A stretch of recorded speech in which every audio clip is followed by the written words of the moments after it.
During the dog days of summer, you've got to do whatever you've got to do to keep cool and chill out under the scorching sun. Nevertheless, people need a pastime or sport so they don't pack on any of those pesky pounds. Stand up and stretch with me as we take a saunter into summer sports on this week's episode of FYI. Welcome to For Your Info. En inglés. You got it.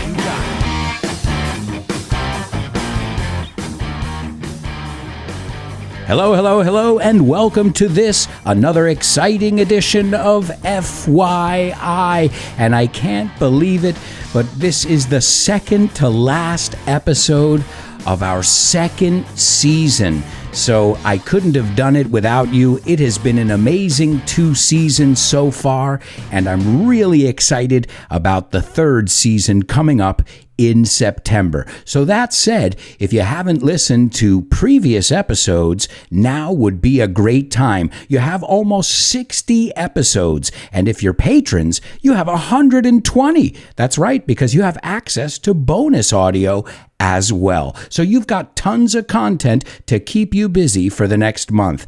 And if you guys haven't left a rating yet, well, now would be a good time. If you're enjoying the program, the podcast, if you like it, if you're learning, it just takes a minute. If you go over and leave a rating wherever you listen to podcasts, that really helps me out and it makes us much more visible. I really appreciate it. And of course, I love reading your comments and feedback. So thank you, FYIers. It's been an amazing 2 seasons, and I can't wait to kick off season 3. I hope you enjoyed last week's episode where we had none other than my mom on board, and that was a very special episode. And next week, we'll have our final episode of this second season. So you've got so many different topics to explore and much more still to come. If you haven't figured it out yet, today we're talking about summer sports. We did an episode on winter sports as well, so I only thought it was fair for us to do one dedicated to summer sports. And especially because when this podcast comes out, this episode, it'll be smack dab in the middle of the summer. And smack dab in the middle is en todo el meollo, as you would say in Spanish. In the intro, I said during the dog days of summer. During es durante, evidentemente. The dog days of summer. ¿Y qué es esto de dog days? What is this? Well, dog days of summer are the hottest days of summer. Then I said, you've got to do whatever you got to do. Hay que hacer lo que uno tiene que hacer to keep cool. And to keep cool is refrescarse, to not overheat, to not get dehydrated, which is another thing that can happen in this scorching summer heat. And there was another word we use, scorching, abrasador. You can also say sofocante, scorching. It's a word that we often associate with the summer, scorching. Also with the sun. It was a scorcher. Eso es una forma de decir que fue un día muy caluroso. And everybody needs to keep cool and chill out. As I said before, chill out to relax and keep cool because it's hot out there. Let's be honest. We love summer, but it is a scorcher, at least where I am right now recording this podcast. Do you want to know something? I'll be honest with you. I literally have beads of sweat dripping down my forehead. And beads of sweat son gotas de sudor, and my forehead es mi frente. So as soon as I finish recording this episode, I think I'm going to participate in some summer sports. Then I went on to say in the intro, nevertheless, of course, we need to keep cool, we need to chill out, but we also have to keep active. So we need a pastime or a sport. And when I say to keep active, I don't just mean our bodies, I mean our minds too. And I guess that's one of the reasons you guys are working on your English. So mind, body, and spirit. Yeah, there's a time to chill out, but we don't want to turn into a complete vegetable in the summer either. Well, I guess you could turn into a complete vegetable, but then, as I said, you're going to pack on those pesky pounds. Ooh, there's that alliteration again. To pack on pounds es poner kilos. We say libras, evidentemente. And pesky es molesto. And no matter how hard I try, I always put on a couple pounds in the summer. Well, if you remember, last summer, what were the episodes we did? Barbecue, beer. Need I say more? Then you guys heard me blow a whistle, soplar el silbido, el pito, hice un silbido, and I said, stand up and stretch with me. A lot of S's there. Stand up and stretch. Ponte de pie y estírate conmigo as we take a saunter into summer sports. And what is a saunter? Well, a saunter es como un paseíto, right? Pasear, una caminata. And that's exactly what we're going to do on this episode. So let's stretch because, well, we don't want to have sore muscles afterwards. And if you remember from our gym episode, to have sore muscles is estar con agujetas. Or you could simply say to be sore. I'm going to give you guys a little disclaimer at the beginning of this episode.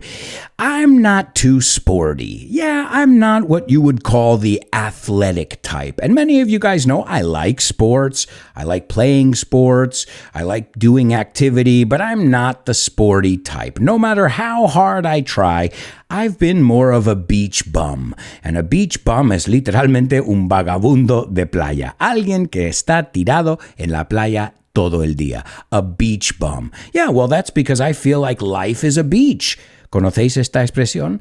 Life is a beach means la vida es un sueño. Not to be confused with life is a bitch, which means la vida es muy difícil. So make sure you don't pronounce those words the same because those two expressions mean the exact opposite. But some are sporty. I know many people who are sporty. I see people running up and down the beach and the mountain, and I'm actually quite envious. I wish I had that will, esa voluntad, or as we call it, willpower. And if you remember in our gyms episode, I told you that I never really got into going to the gym. One of the things I love about doing sports or doing exercise is nature. Fresh air, the great outdoors. So this is probably my favorite time of the year to be active if I'm going to be active. And something tells me I'm not alone. So we're going to go over some of the most common summer sports and some of the vocabulary around these sports.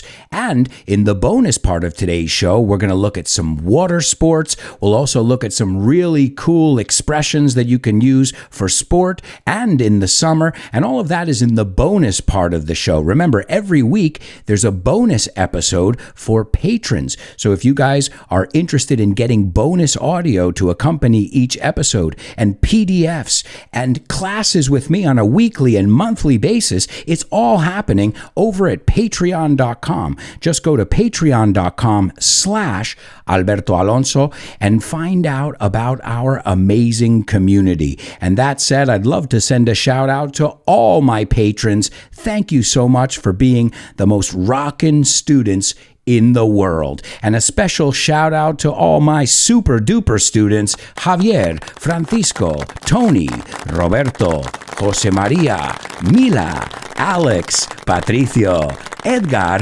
and Loles. And don't forget about my interstellar students, Carmen, Diego, Pilar, and Diana. If you want more information or if you want a free sample, contact me or just go over to patreon.com/Alberto Alonso and take a look around. We'd love for you to join our curious community and learn so much more than just English. Now, one of my favorite things to do in the summer is hiking, senderismo. To take a hike es ir a hacer un paseo de senderismo. But it also means vete a freír espárragos. So if you tell somebody take a hike, you're telling them either vete a dar una caminata por un sendero o vete a freír espárragos. It'll all be in the tone. But I gotta say, hiking is one of my favorite ones because, well, you're getting that fresh air, you're using your legs, your arms, your core. And when you get to the top, usually, there's an amazing reward. And that reward is a bird's eye view of wherever you are. A bird's eye view is una vista de pájaro, I think you say in Spanish. So like when I hiked in the Alpujarras in the south of Spain, I remember, okay, I was tired, but when we finally got to the top, it was worth it. It was so rewarding, tan gratificante, just to look at the people below and how the trees looked like little fake trees. It's just an amazing way to see the world, to get some exercise, and to get some inspiration as well. So there's hiking and walking in general. You don't have to go hiking on a trail. You can just walk along the beach. They say that speed walking is one of the healthiest things you can do. This trend, it's actually a new craze. It's been popular for many years, but I've been reading a lot about speed walking lately. So these are things that almost anybody can do. You don't need much equipment to do these. Walking, hiking. Okay, you might need a car to get to the national park or whatever place you're going to be hiking at. I think you don't need too much. Maybe some hiking boots, and that's about it. Maybe a jacket, that's it, and you're ready to go. As we'll see in some of these activities, well, it requires quite a hefty investment. Just think about how expensive a surfboard is, or surf lessons. So some of these sports, as you'll see, you can do for peanuts, muy poco dinero. And others, well, they'll require an investment, at least if you want to get into it full time, which is another thing people do. When they start doing a new activity, or they take up, es el verbo compuesto, they take up a new activity or sport, well, one of the first things that they do is they rent. And I think that's a great idea. Hay que alquilar. When I first went snowboarding, which is obviously a winter sport, but I'm using this as an example, I said, I'm not going to buy a snowboard until I know that this is something that I really want to do, because $500 for a piece of wood, I don't know your budget, guys, but for me, that's an investment. Es una inversión. That's got to last a long time. So that's good that you have schools and renting options so you can try a lot of different things and see which ones work for you. Another one that you can do for pretty cheap, I mean, the only thing you need is a bathing suit. Unless you're on a nude beach, una playa nudista, then you don't even need a bathing suit. And I'm talking about swimming.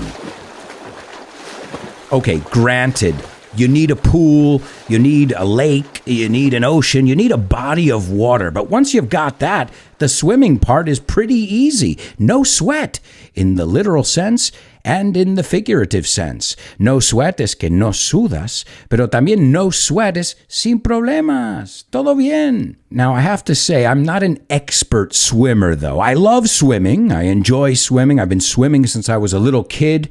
But I looked it up. I had to look it up because I couldn't remember all the different strokes.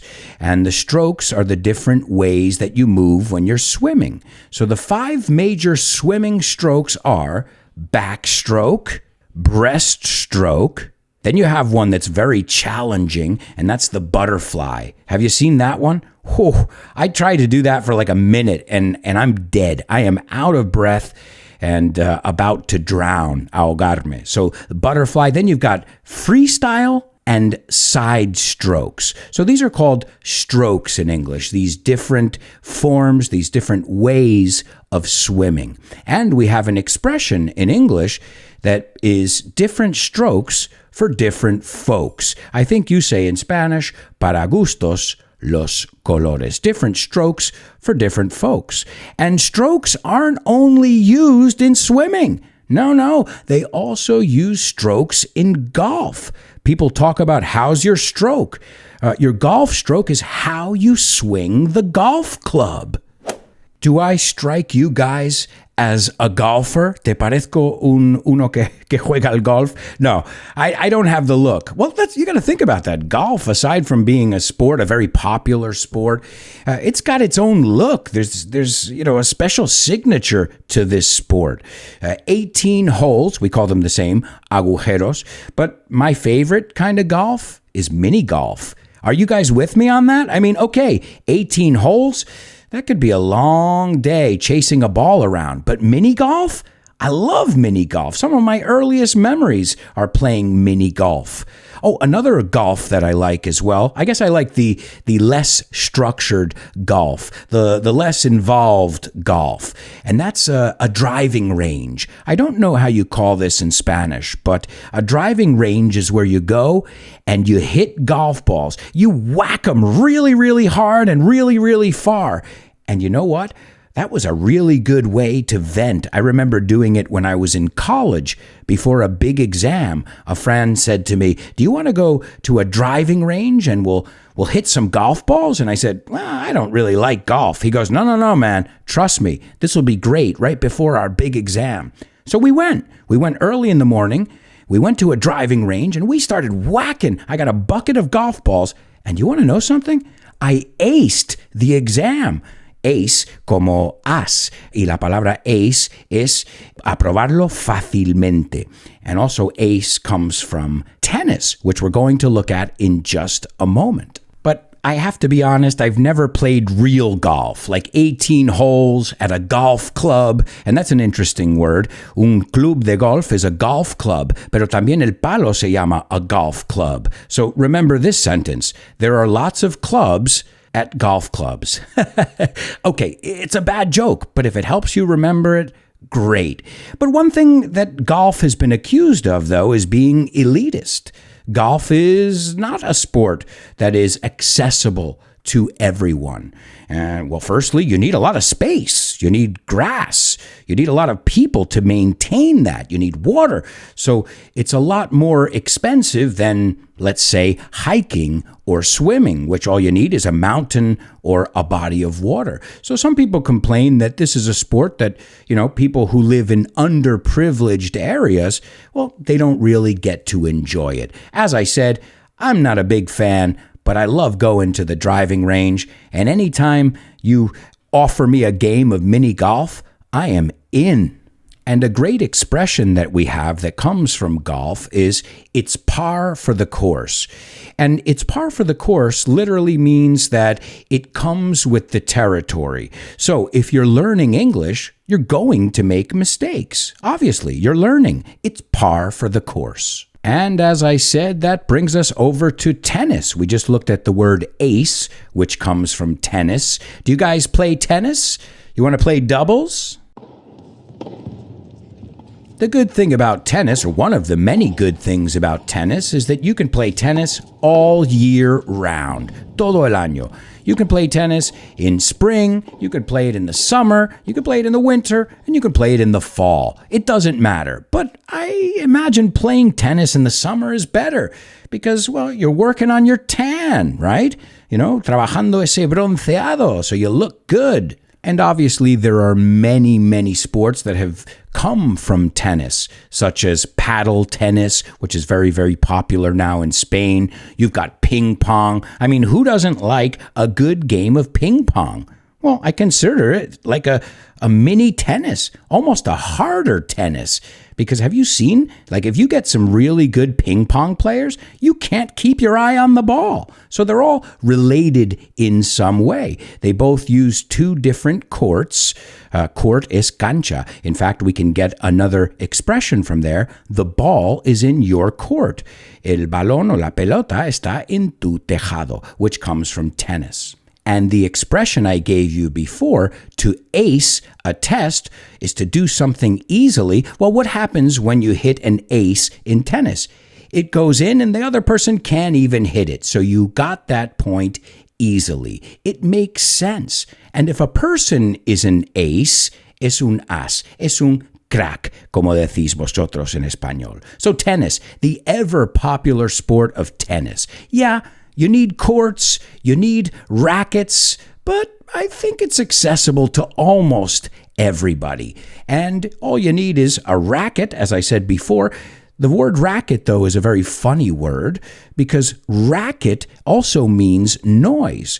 So a good way to remember these two, ya sabes la palabra raqueta, the tennis players were making a racket when they threw their rackets. For example, it's a good way to remember it because you already know the word racket. Oh, and a racket is also an illegal business. See? 3 words for the price of 1. One of my favorites is volleyball, but not just any volleyball. I'm talking about beach volleyball, sand volleyball, another one where you're working on your tan. And one of the greatest things about playing beach volleyball is when you take a break, you can literally go into the water, cool down a little bit, and you're back. And you're refreshed and you're ready for the second inning. No, inning is baseball. ¿Cómo se diría? You can tell I haven't played beach volleyball in a long time. And a popular word that we can learn from volleyball is to spike the ball, which I think you say is hacer un remate. You spike the ball. And obviously the word volley, ¿te suena a una palabra en español? A volea? Aha! So they were volleying the ball, means estaban pasándolo a volea. It all makes sense when you start to think about it. Another classic one is the Frisbee. How could we talk about summer sports without talking about Frisbee? And I know what you're thinking. Alberto, tossing a Frisbee back and forth is a sport? Well, it depends. If the other person makes you run, I know some people who I have to tell them, I'm over here, not over there. So it can be a sport. Absolutely. But there's also something called ultimate Frisbee. And it's so popular in the United States now that it's just called ultimate. And it's similar to football. It follows some of the similar rules of football. When I say football, I mean obviously American football. Except the players are not allowed to run with the Frisbee. So if someone passes you the Frisbee, you can only move 1 foot to pivot. It's kind of like basketball, but without dribbling in that aspect. But this is so popular. There are tournaments all over the United States, and it's played with a Frisbee, something that you would play fetch with your dog. To play fetch is este juego de ir a por la pelota. Another one that's played with a Frisbee, and it's very popular in the area where my parents live, northern New Jersey and in New York. There's even a park near my mom's house where they have these, they look like garbage cans, but they're made out of chains, cadenas. And you play something called disc golf or Frisbee golf. And there are 18 holes, just like golf, and you have to throw the Frisbee, just like golf, and you got to get it into that chain, that kind of garbage can type thing. And if you get it in, great. Of course, if not, well, you got to keep throwing until you get it in. It's a lot of fun. I remember playing it a few times with friends, disc golf. So I guess what we're seeing is people have taken this thing that's so simple, Frisbee, which in fact, you know how the Frisbee was invented? It was actually the dish that was used for pies, para las tartas. And someone turned it around and said, wait a second. This is a toy. We can throw it back and forth. And then other people said, well, we can make a sport around this. And then other people said, well, we can do it too. And before you know it, the Frisbee is still the king of summer sports. Speaking of kings of summer sports, also skating. This is very popular. I think of Venice Beach in the United States and California. You've got roller skating and, well, from my generation, inline skating or rollerblading. Some people don't like to call it rollerblading because that's the brand name. But many people say rollerblading or inline skating, which was invented in 1979 in Minneapolis, in Minnesota. These guys, Scott and Brennan Olson, they were brothers. They decided to take the wheels off their roller skates and put them in a straight line instead of, 4 different corners. And voila, the inline skate, or as they called it, rollerblade, was invented. And I used to rollerblade a lot, but lately I've had some problems with my foot. You guys know also I had a knee injury, so I've been avoiding rollerblading. I still have my rollerblades. Who knows? Maybe I'll get back on them one day. On deck, we've got baseball. Y viste lo que hice ahí, on deck, es una expresión que viene de baseball. If you haven't heard that episode, give it a listen. There are tons of great business expressions in there. And on deck es el próximo bateador, o el próximo por venir. So on deck, we've got baseball. The only thing about baseball, though, is you need a team. So you need, at least you need a first baseman. You need a handful of people on each team to get a baseball game going. And another popular one, too, is softball. If you remember, it's baseball, same rules, but it's played with a bigger ball. It makes it easier to see, easier to hit, and it's pretty competitive. As I said, in the United States, you'll see softball leagues, even between companies. Different companies play against each other. So baseball and softball, they go hand in hand, but you need a team. Another sport where you need a team is basketball, but you don't necessarily need a team. I mean, if you want to play a game, you need a team, but you can always do a one-on-one or a two-on-two, or you can play horse. Esto es cuando tienes que deletrear palabras, horse or out.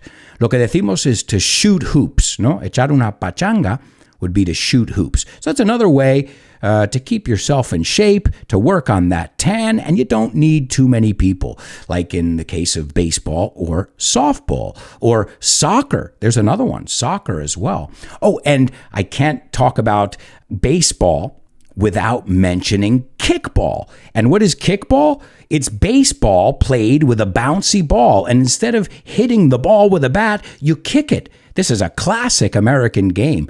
Kickball. As you see, we like to make a lot of different hybrids, híbridos. And don't worry, soccer fans, I'm not going to forget about soccer. How could I? It is the universal game, and there's a reason why soccer is such a popular game, at least in my opinion.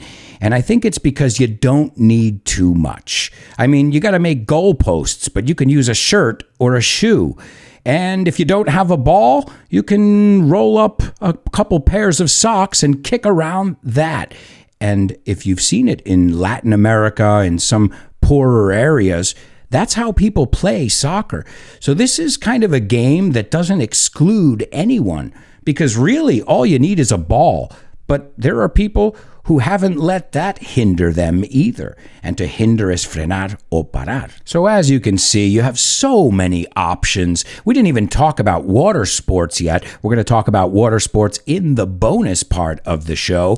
We'll also take a look at some sporty idioms in the bonus part of the show, and some summer songs to get you pumped up. And to get you pumped up es energético, mentalizado. So we're going to take a look at that and much more in the bonus part of today's FYI.